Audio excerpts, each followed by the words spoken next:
Ayun, welcome back mga kabady sa aking YouTube channel. Panibagong upload at panibagong reaksyon tayo dito sa mainit-init na usapin na kung saan si Kapitana ni Hides ay hindi tinitigilan ng kalingap at pinapahiya pa si Bridget dahil sa pagtandem niya kay Edu. Kaya ito si Sangkay mga kabady, binulgar kung ano yung alam niya patungkol kay Kapitana. Kaya wag na natin patagalin ito mga kabady. Kaya tara, let's go!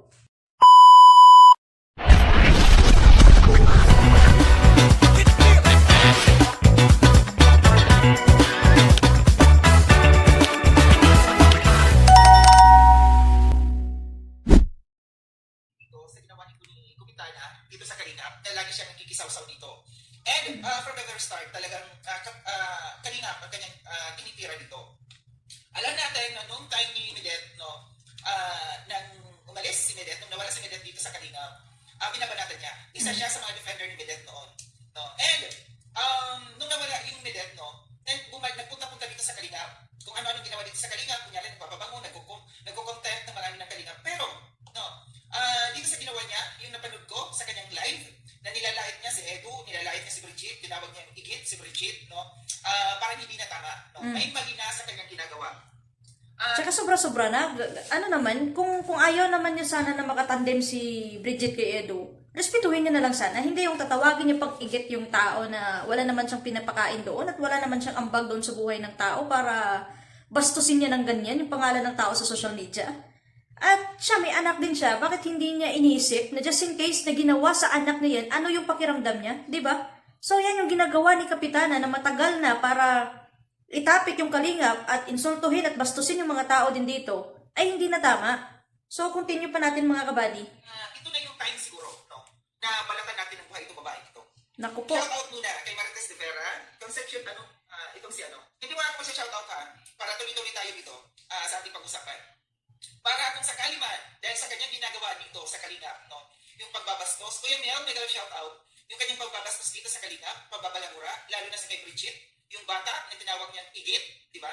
Ngayon, sabi ko, kailangan malaman natin yung kanyang tunay na pangalan. And, nakuha ko ang tunay na pangalan nito ni Kapitana. Kaya kabahan ka na. Kabahan ka na ngayon, Kapitana. Kaya pala, umpisa natin kung yung kanyang pangalan na. Yan na yung karma na sinasabi na kung hindi ka naman inaano ng tao, wag mong pakialaman at wag mo siyang anuin, wag mo siyang insultuhin dito sa social media, lalo na kung wala ka namang ambag sa buhay niya. Ngayon, dahil ganyan yung ginagawa mo, hindi sa lahat ng pagkakataon, ikaw palagi yung makakapuntos sa mga taong gusto mong puntusan. Ngayon, Kapitana Heidi, ano ngayon yung mangyayari sa'yo sa maging naibulgar sa'yo ni Sangkay Lodge? Hindi lang kahihiyan mo ang dinala mo dito, pati yung anak mo, nilalagay mo din sa kahihiyan dahil sa pinagagawa mo dito. Hindi ka nag-iisip na kung saan, matanda ka na, Kapitana pa naman yung pangalan mo dito, pero wala ka sa tama ang mga pinagagawa mo dito. Hindi mo iniisip yung magiging resulta pagkatapos ng ginawa mong to, yung sayo lang, yung makapagbigay ka lang ng kung ano yung mga bibitawan mong salita na hindi mo alam na may masasaktan ka ng ibang tao, na which is yan si Bridget. Sino ka para pangimasukan mo yung sitwasyon at tawagin mong igit yung tao? Kapitana ni Hides. Kaya pala ni Hides, kasi ang kanyang tunay na pangalan ay Heidi. Yan ni Hides ka ba dyan? Heidi pala ang tunay mong pangalan. Yung kanyang last name, kaya natin ilagay sa sa initial muna na letter P, para malaman niya na kumpleto ang tunay na pangalan na nakuha ko sa kanya. Heidi ni Hides. Isa pa, bakit niya ginamit? Kung nanonood ka ngayon, sabi nung may nag-comment dyan, naka-live daw, malamang nanonood dito ngayon. Kaya pala, naging Kapitana, ginamit mo ang Kapitana dahil may tsuwa kang barangay tanod. Ano sabi ni Sangkay mga kabady? Ulitin natin. Kung nanonood ka ngayon, sabi nung may nag-comment dyan, naka-live daw, malamang nanonood dito ngayon. Kaya pala, naging Kapitana, ginamit mo ang Kapitana dahil may tsuwa kang barangay tanod. Halaka, ayan na. So paano yan ngayon, Kapitana? Alam ko Ilongga ka. sa pamatsyag mo na nami ang ginapanghimo mo? Kung diin nga nagmalaam ka doya, ka pa way ka pa natubuan ka buot mo? Way ka mahuya ka dayan ginapagwa ka nimo? Sa social media pa? Mga batasan mo kada, mga batasan, mga lampingasan yung ginapanghimo mo. Kay sino nga kahurianan dyan ginimo mo? Gusto mo pakahuyan ya tawo nga way ka ginaano, tapos ya inding balik kanimo. Dasig ya karma, di ba? May nang way ka kapataha.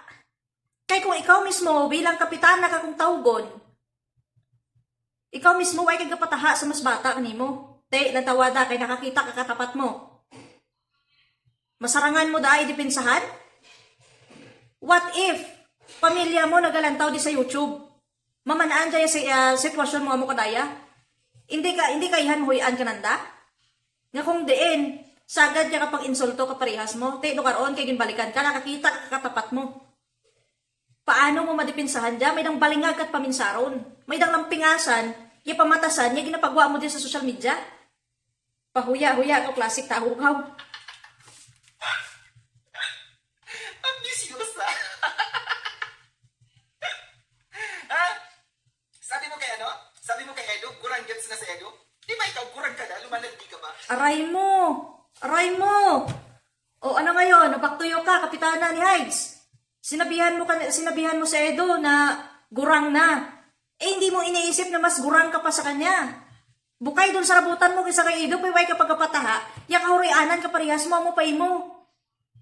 Imaginin mo yon, sasabihan mo si Edo na tigulit na gurang na hindi mo iniisip na mas gurang ka pa sa kanya. Imaginin mo yon, sa edad mong yan, kung may karingking ka pa, napakaluki mo pa, sa tanod ka pa pala babagsak. Yung iniinsulto mo, si Bridget tsaka sa Edo dahil nagtandem. Pero hindi mo nakita kung ano yung background ni Bridget kaysa kay fiancé nyo. Si Bridget matalino. Talintada, klaseng tao yan. Sasabihan mong gurang sa Edo na mas gurang ka pa nga sa kanya. Imaginin mo yun, sa ganyang edad mo, mangbabalahura ka ng mas bata sa'yo, na kung saan, pag binalikan ka, mas kabalahura ka pa pala kaysa sa binabalahura mo. Malaam ka doon pa'y kringking kapag gali. Yudi kakakaw. Isang barangay tanod ang jowa nito. Aray mo. Kaya pala, konektado ang pangalan ng kapitana ni Hides. Dahil yung jowa mo tanod. Hindi ka ba nahiya yun? Napaka-class-class mo tingnan dito sa social media. Napakayabang mo. Sa kung anong meron ka, sa tanod ka lang pala babagsak. Hinahamak mo yung taong nakikita mo, pero mas kapahamak-hamak ka pa palang langhiya ka. Turagsoy, gidagwa mo din sa social media. Rulagpangan kagig ka mga content creator, de gambal kong nimo. Turagsoy, gidagwa mo. Lantawarag nimo mo. Konektado, di ba? Kaya pala kapitana, kasi ang jowa, barangay tanod. Ngayon, kapitana, ni Heights, Heidi. Kapitana, Heidi. Barangay tanod, jowa ni Heidi. Aray mo.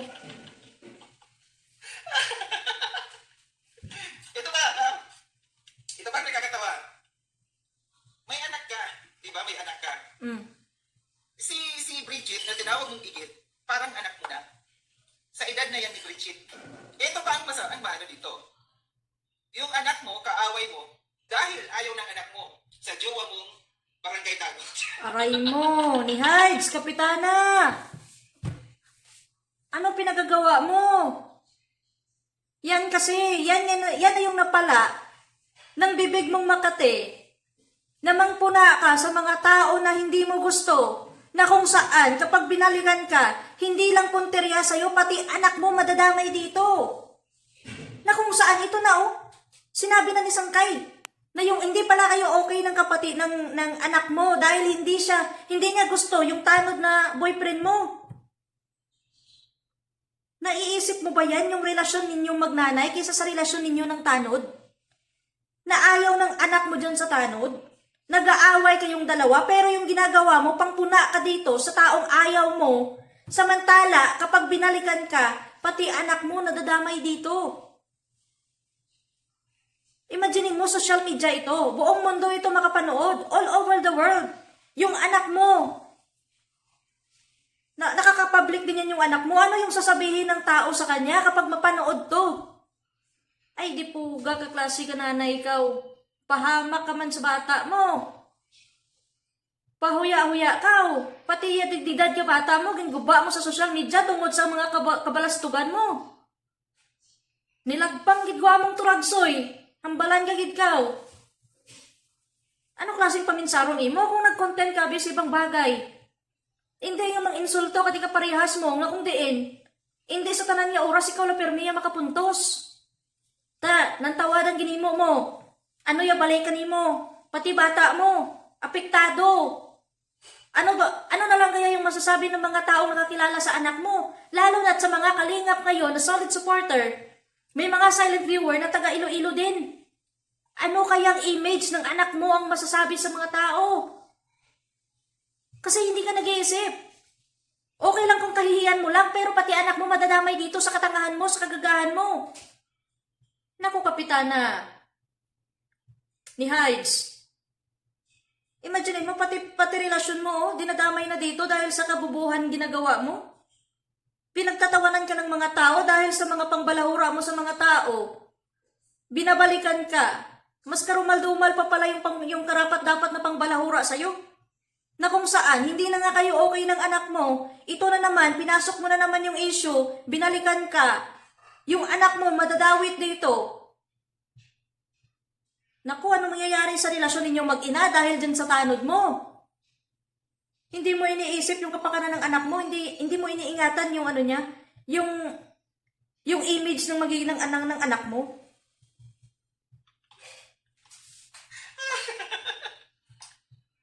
Magkagalit pala ito. Magkagalit sila ng kanyang anak dahil ayaw ng anak niya doon sa jowa niyang barangay.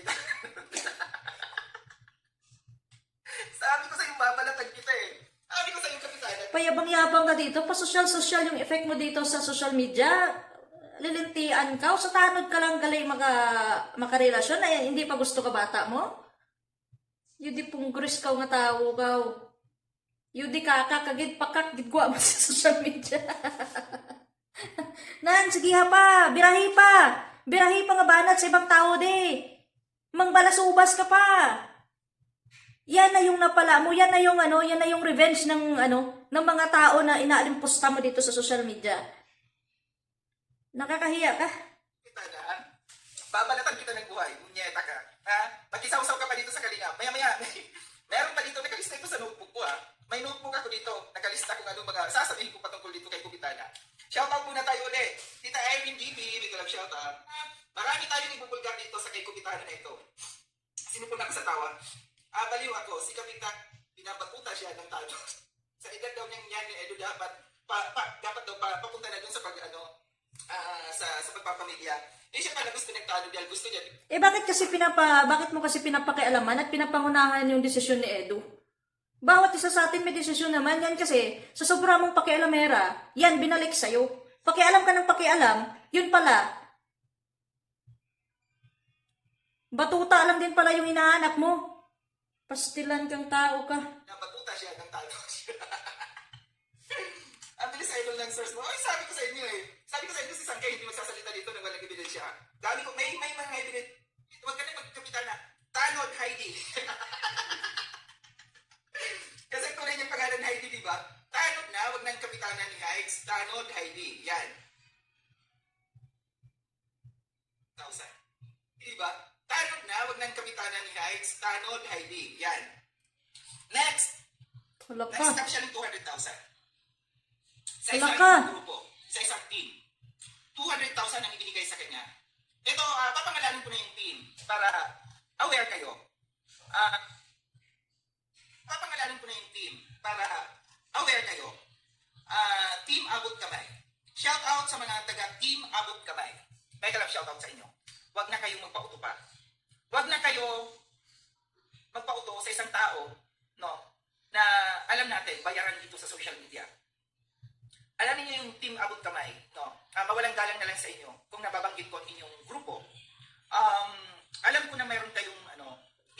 puso.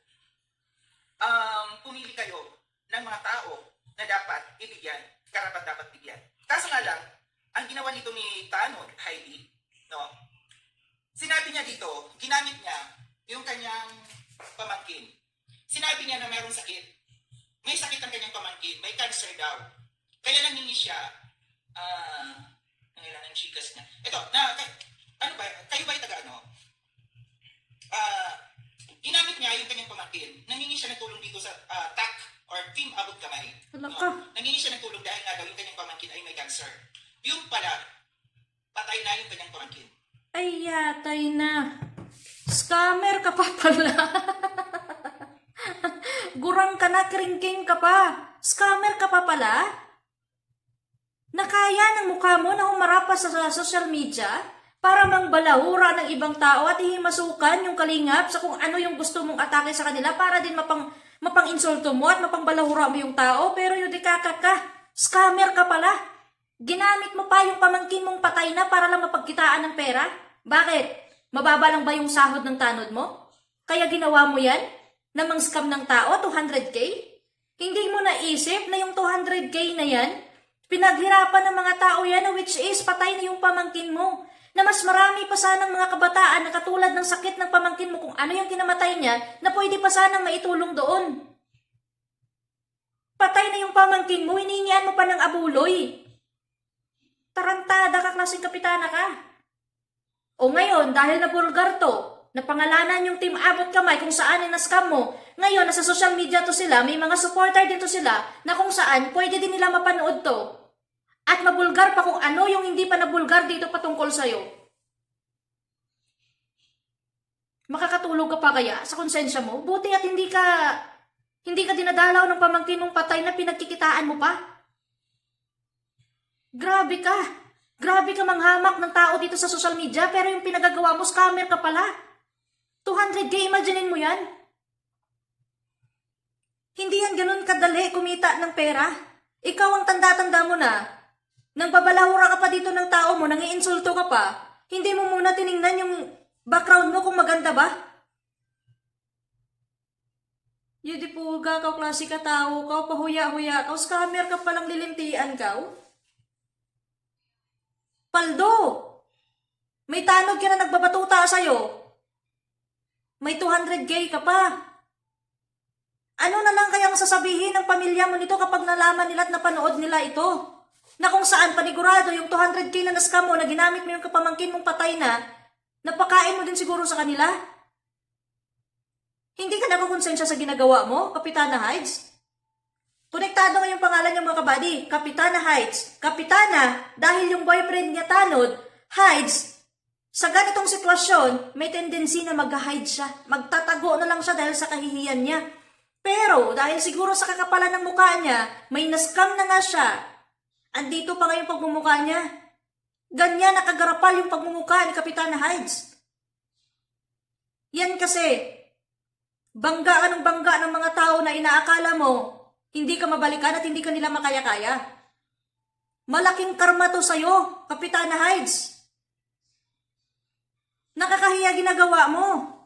Nangahamak ka ng tao pero mas kapahamak-hamak ka pa palang, tangina ka. Pasensya mga kabady ah.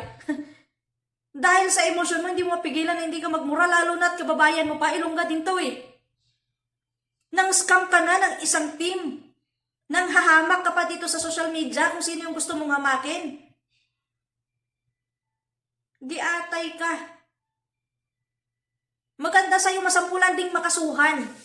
Sana kung sino yung mga na-scam mo, sana makasuhan ka nila nang matauhan ka. Di po gris ka, kamalaan do kanimo. Ang yabang-yabang mo dito sa social media kung makapanghamak ka. Matindi pala yung tinatago mo. Yan yung sinasabi. Na walang sikreto na hindi nabubulgar.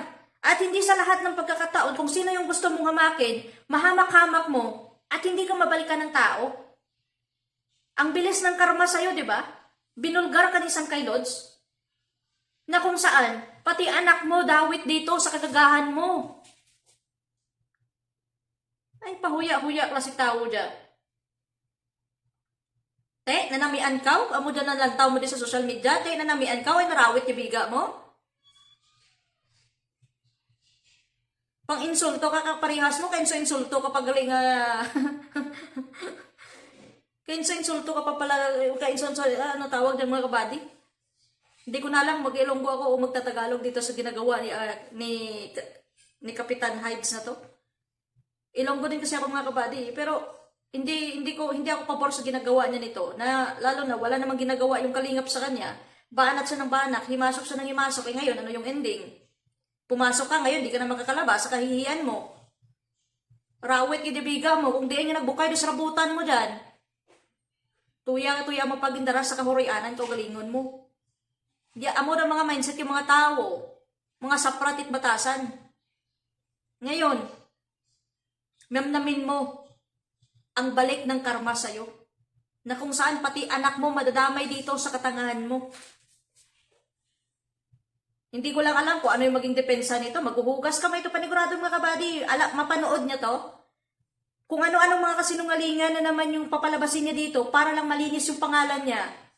Pero sa totoong tao na nakakilala sa kanya, hindi lang natin alam. At baka mag-deny pa siya, may tendency pa yan na kung saan yung mga supporter ng Team Abot Kamay na na-scam niya, hindi din yan maiwasan mga kabady na papasok din dito sa issue na to at putaktihin din siya. Tipo, gapahuya-uya pa si tao na yak malaan mo na pa. Te, nanamian ka ginimo mo? Kahurianan mo da? May dang palak-palakaw, may dang chismusa kaw. Amo no day epekto na, amo no day bunga. Sa kung ano, yung ginapangkalat mo di. May dang lampingasan kaw.